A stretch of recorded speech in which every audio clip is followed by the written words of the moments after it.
Fearless Pioneer. Yo guys, if you want to check out this new little pixel Lord of the Rings game on mobile, you can scan the QR code if you're on PC. The link will be in the description as well. If you're on mobile, it will directly take you there. And it's just this little simulation pixelated game. It's pretty cool. And if you want to check it out, it's right there. It is made by NetEase, the makers of Lord of the Rings Rise to War. Yo, what is going on guys? EJ here, bringing another Lord of the Rings Rise to War video.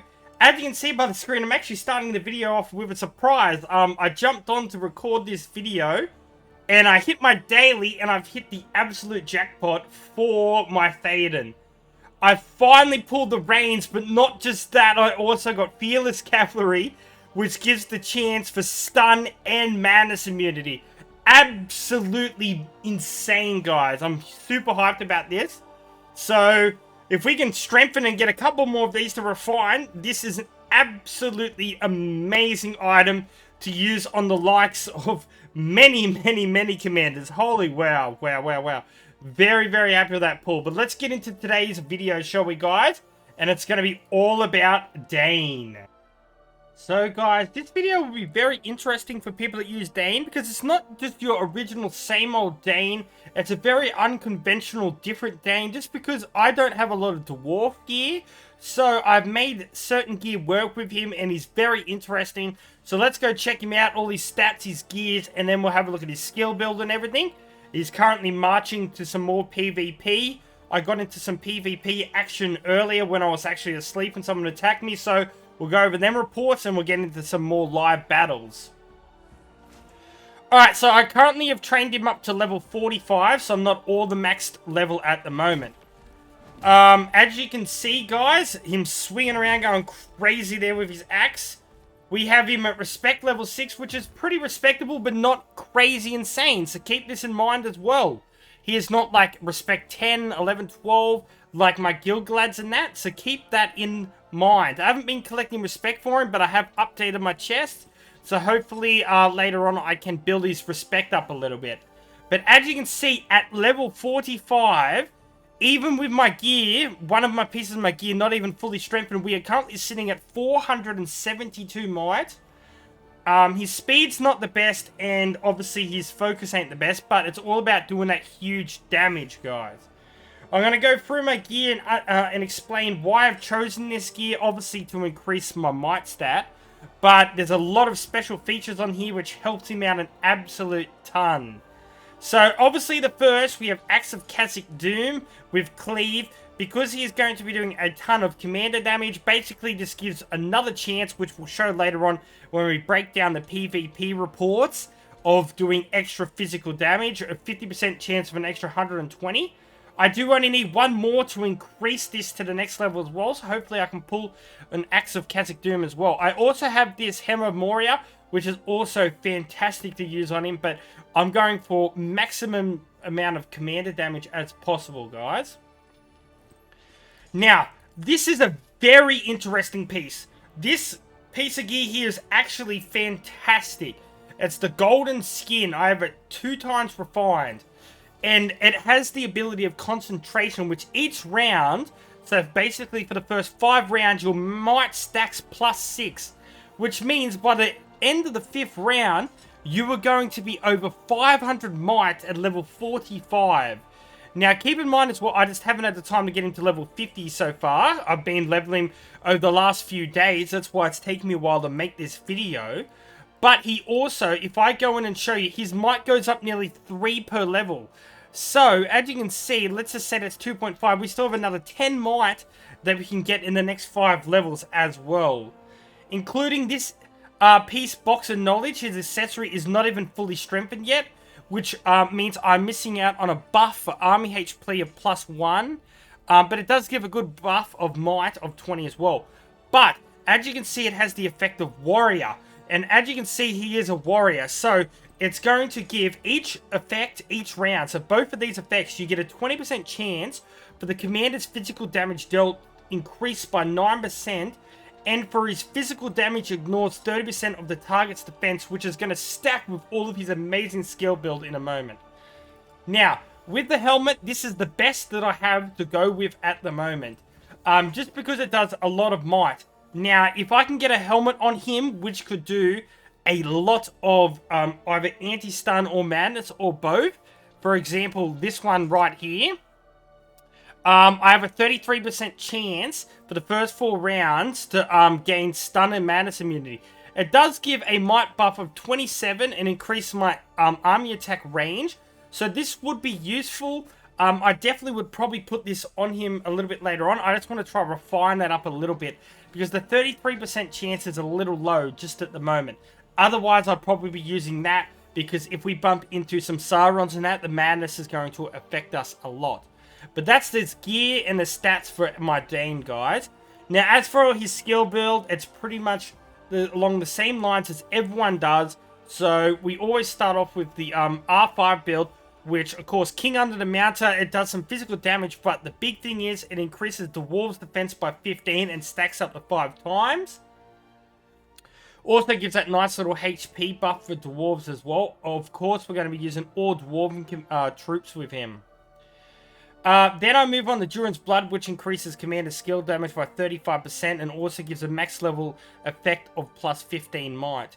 We always go into Whirlwind and All In. Some people might think this is not worth it because the next attack is going to be reduced by 50%. But I've done 30,000 to 40,000 damage sometimes with All In, so it's an absolutely amazing skill. Always have 2 points just up in Ironfoot, because not only do you have a chance to do stun, but you can put the one ability in the heavily wounding, which is going to be able to stop HP recovery for 2 rounds of the enemy, which is extremely good against healing commanders like Gandalf the Grey, for example. Sub-skills, I always go for Dwarven Gift, which increases the amount of skill damage you do in the 4 first instances of skill damage.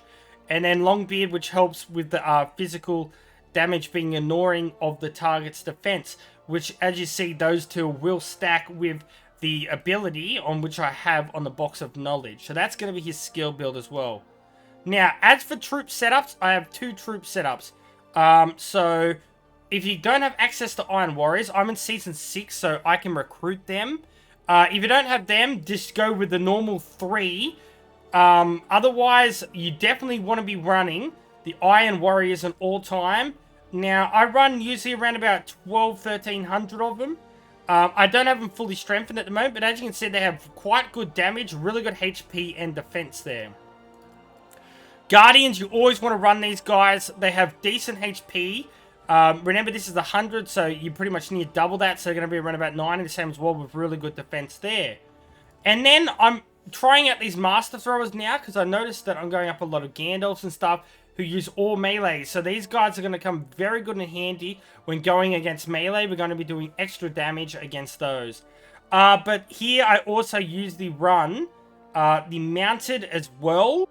Yeah, so I run the Ram Riders here, which have really good HP as well, which you'll soon see in this first PvP battle, which we're going to go into now, guys. So I got attacked while I was asleep, and as you can see, my level 45 Dain went up against a level 49 Gandalf with semi-decent gear, and not too bad of a skill level, with 350 might there. But as you can see, this is, for example, I did use the Ram Riders here. You can see my level abilities here, the HP of 98 with 53 defense and decent damage and good speed as well. So they're going to help outspeed some things. But we did really good here. As you can see, he ran Sentinels. Obviously, we lost a lot of our Mounted because he was running anti-mounted there. But we did absolutely fantastically. If we have a look at the stats, I lost 836 to his 3,720.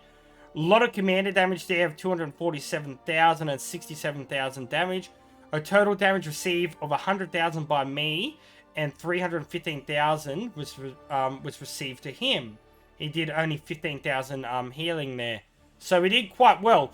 But as you can see, even when we were hugely damaged, so as you can see, we were down 100,000 or 115,000 HP. We still pretty much near won this battle.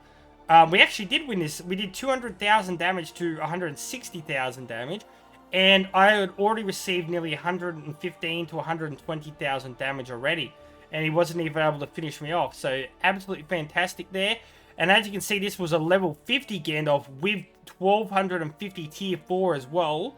So, yeah, very interesting there. So the Ram Riders do quite well. They give quite a nice HP level. Now, with the axe throwers, I haven't tried them out yet, so we'll have to see as we go. But I wanted to show you the ability that I was talking about with that golden chess piece. So as you can see, every single round, it's going to increase your might +6. So you're going to be doing more and more damage every single time. That's, he's getting into position now, so hopefully we can get into another battle. Obviously, we got outspeeded in that because Gandalf the Grey has conveyor and everything like that. So, but that's completely fine. So as you see here, Concentrate gives Dain +6 might, so there's 478. Now, if we go down all the way to round 5, which will be the last time that it stacks, we'll be able to see that it reaches around 500 might. So, as you can see, where is it? Round 5. There we go, guys.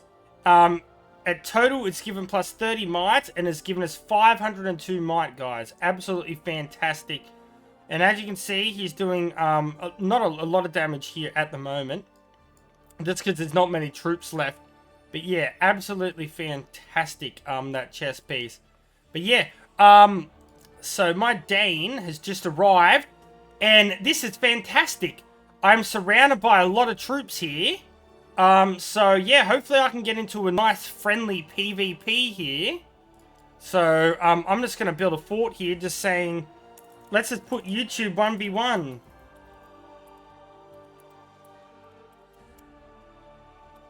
I'm level 45. Oh, I don't think I can have the smiley face in there, so get rid of that. So yeah, we'll put that there, and hopefully we can get into a nice friendly 1v1 battle in just a moment, guys. And we will be back. Rightio, guys, so I scrapped the axe throwers. They're alright, but I need that extra HP and extra damage that the Ram Riders do. So I scrapped that, and we're running with 950 Ram Riders now. We're running with the Guardians, which are doing really good defense, and 1300 Iron Warriors. So as you would have seen by the thumbnail and that, I am going against some very strong commanders here, guys. So, big, huge shout out to Volsby here. So he's helping me out with some battles and that. So we're going to be going up against a strong Witch King and the Queen of Damage for the evil side, SUNIND. So, we're going to get straight into those battles in just a moment. So guys, I'm about to do these battles now. I'm showing you this. I already have an idea we discussed, but his commanders and that. But you can do clairvoyance and see what we have. So his Witch King's going to be level 44, looking quite strong there. And then we have the Queen at level 50. So we're not going to muck around. We're going straight into it. I'm very interested to see the results. Do keep in mind his SUNIND is 5 levels stronger than mine. I don't know what respect levels they are. I'll have to ask what the respect levels are. What respect levels are your comms? I just want to... Yeah, so we can find out as well. So remember, I am only respect level 6, guys. So keep that in mind. So if I can get a draw here, I'll be very happy. Let's see what happens. Okay, I got defeated. That's fine. I knew I'd probably get destroyed, but how bad? Let's have a look. That's a lot. Holy moly. SUNIND is absolutely insane, guys. Wow. I thought I'd do a little bit better than that. We did 138,000 damage to 300,000. SUNIND is absolutely insane, guys. Like, absolutely crazy. I don't know how the hell you beat her. Like, even if I was level 50, I don't think I would have done anything. Like, wow, guys. Holy shamoles. Like, these guys ain't even full strength. These Morgul Blast soldiers did some crazy damage. I need to have a look. Obviously, we probably would have got outspeeded. Alright, where's round 1? Yeah, so outspeeded there. Battle begins. So yeah, these guys are doing a lot of damage. Okay. Yeah, okay, that was absolute destruction. Like, holy moly. So the SUNIND is R10 and Witch King is R5. Okay, well, I'm showing you the reality, guys, that that's the reality. I got absolutely destroyed on that one. If you want to see the gear and stuff like that, very good gear. Also, I did get him take off a Madness Helm, which would have absolutely destroyed me even more. But as you can see, absolutely amazing gear there, guys. Pursuit, yeah, that's fine. Yeah, just absolutely crazy. How much healing did she do? 33,000, not a lot. Soldier damage, 3. So she's doing a lot of soldier damage. So you need avoidance. You need stun. I don't know what you need, but SUNIND is absolutely nuts, guys. So we're gonna restock back up and go against the Witch King and see how we go. But there it goes to show you guys. We did some damage, but still, holy moly, like, I feel like the only way we're going to have to beat SUNIND, we're going to have to try with, like, Dain or something like that. I'm going to have to try and do a video, can I defeat SUNIND? Like, I'm going to have to get all my commanders out or something, holy hell. Righto, guys, so now we've got the battle against that level 44 Witch King. I have one, so the levels are a lot more balanced now, at one level in my favor. We are going to be versing, of course, the ultimate build with the Alchemist and the Corsairs and everything. So, the ultimate fire damage and stuff like that. As you'll see with his gear and that in a moment, he's got it geared so it absolutely does a lot of extra damage against the dwarves and that. But we'll see how we go. I'm hoping for at least a draw here. I don't think I can win in one shot, but we'll see what happens. So, let's give it a go, shall we? Okay, so we actually won that battle. Alright, interesting. Let's have a look. Okay, a pretty close battle, but I got the win. Okay, so not bad. So at least Dain can beat Witch King. It was a very close battle, I have to admit. Very decent, like, as well. Like, he's got it so he doesn't receive a lot of burn damage from a Madness. He's got a lot of anti-Madness. He also had the gear, to extra damage to dwarves. Now, I said he was only R5, so he was basically around the same respect as me. Also, he was using all melee, so I think the axe throwers could have done not too bad there as well in that mix. But all in all, not a bad battle. Like, it was pretty close. I won by about 30,000 damage there, so I honestly thought it was going to be a draw. So I'm pretty happy to at least get a win after that big SUNIND battle. But yeah, quite interesting. Let's just go break down this battle just a tiny bit. Let's go to round 1. So he obviously outspeeded. So the Corsairs did 8,000 damage. The Alchemist did 54,000 damage there. Yikes, that's a lot of damage. 54, so don't think that I skipped or missed out on a lot of damage. 54,000 damage there, that's massive there. Holy moly. So yeah, the 54,000 damage there. But RNG was pretty good. Obviously, he outspeeded me and everything like that. So Dain's not too bad, but if he gets outspeeded and that, but it was a pretty close battle. But all in all, I had tier 4 as well. Remember, keep that in mind, guys. So yeah, very close battle. I won, but yeah, definitely a very close battle. So he can beat Witch King, but it does come at quite a cost. Alright guys, well I hope you guys enjoyed. It looks like we're going to have to try verse SUNIND and stuff here. I've got to try come up with some sort of thing, so maybe I'll try come up with a video about that. But until next time guys, peace out, EJ's out, and I'll catch you guys later. See ya. Thousands songs of the EJU.